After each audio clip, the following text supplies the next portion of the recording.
Now, there are plans to review the Pension Act. It was amended in 2014. Yes. First of all, do you think it's too frequent? If we amended in 2014, should we be amending again in 2017? It's not a matter of being frequent. It's if it's absolutely necessary, and also if it protects the interest of the pensioners.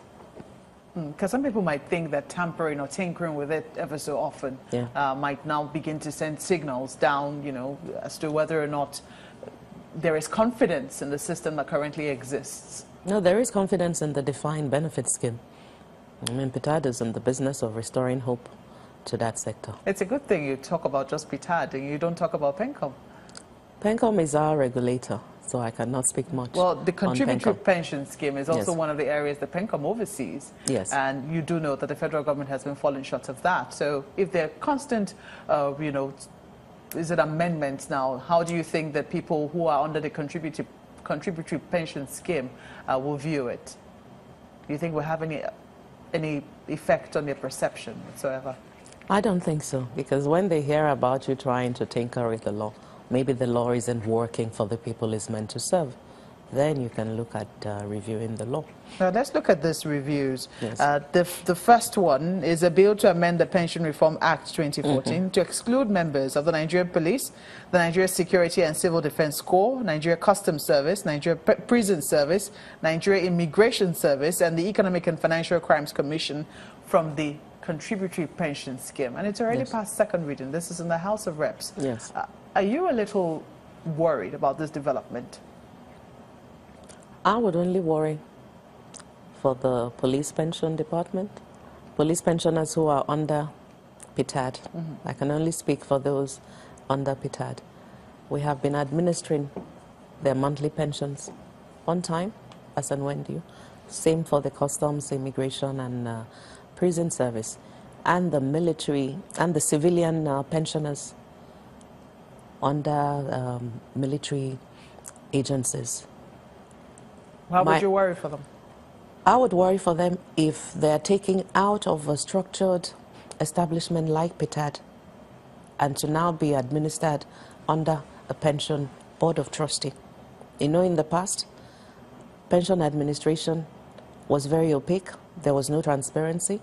There was no regulatory oversight on them, which is not the case under PITAD. Because in PITAD, we make monthly returns to PENCOM and to the Ministry of Finance and Accountant General of the Federation, accounting for every penny that we have paid. But the sense I get here is that this body is about to leave the contributory pension scheme, which they're currently under, and be added to PITAD. No, I don't think that's the import of that. It's for them to administer their own pensions under the police pension board. How do you think that's going to work out? I have my concerns on that. I have my concerns. What are your concerns? Just like I said earlier, the way PITAD has been structured with all the regulatory aspects of PITAD, the transparency, the technology put in place, I do not see how they can start afresh. It's like negating the 4 years of PITAD and all the years of the Pension Reform Act, and even in setting up both PENCOM and PITAD. There's nothing wrong with the two agencies as they are functioning now. What is the essence of pulling the pensioners who have already been enrolled under PITAD out to the unknown? So are you going to be sharing your views with members of the National Assembly? If they call for my views, I would share with them. And I think the acting DG of PENCOM has shared her views publicly as well, and to the National Assembly. The second one is directly affects PENCOM. I think it's sponsored by Senator Aliyu Wamako Sokoto. It's seeking to further amend the Pension Reform Act 2014 to provide for a definite percentage a retiree can withdraw from his RSA and other matters thereto. Now, they're recommending that retirees withdraw 75% of the total value of their retirement savings account, while the remaining 25% remains to service their pension requirements, and that definitely is creating some apprehension for pension administrators. But should they really be worried? Pension administrators are usually worried about the welfare of their pensioners. Not that they're worried about the monetary aspect of it. So I'm sure most of these bills, they had public hearings.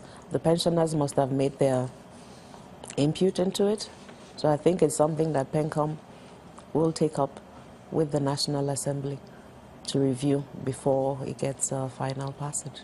Well, you're currently trying to recover legacy assets from yes. the takeover of all pension assets, funds and liabilities. Now, you did confirm that some of the insurance companies have cooperated with you, but you also threatened to report the others to the EFCC. Have they started cooperating since? Yeah, quite a few have defaulted. Then a small number have all complied and paid off. So apart from Leadway Assurance, which you did mention then? Yes, Leadway then, yes, had paid off one payment and they cleared Is that total. still That the was only 33 million. insurance company? No, Lasaco has just cleared their 1.6 billion. The Nikon Insurance was owing 13 billion, but they handed over properties to us in lieu of cash. 28 properties worth 13 billion, which we have now handed over to Federal Ministry of Works and Housing to do the proper valuation to see that the value is up to the amount being owed. Then we've also taken it a step further.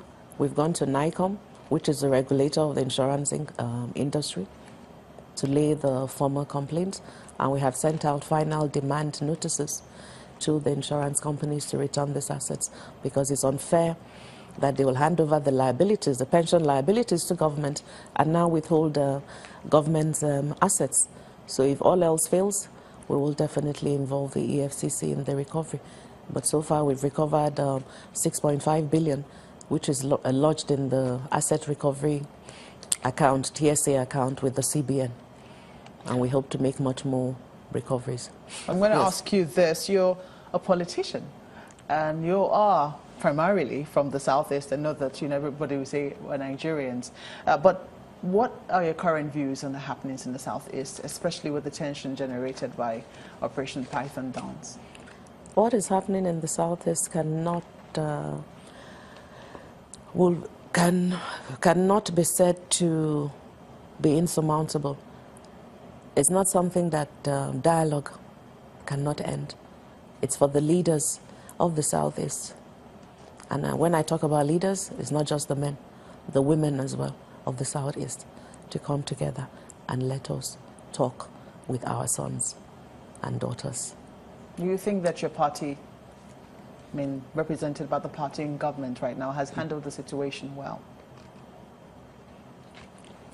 I wouldn't say whether it's handled it well or that it hasn't. There are two sides of every coin.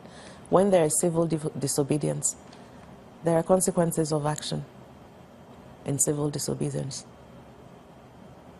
But I believe that we should have more dialogue to address all the agitations and social injustices in any country. Do you perceive that there are injustices against the Southeast?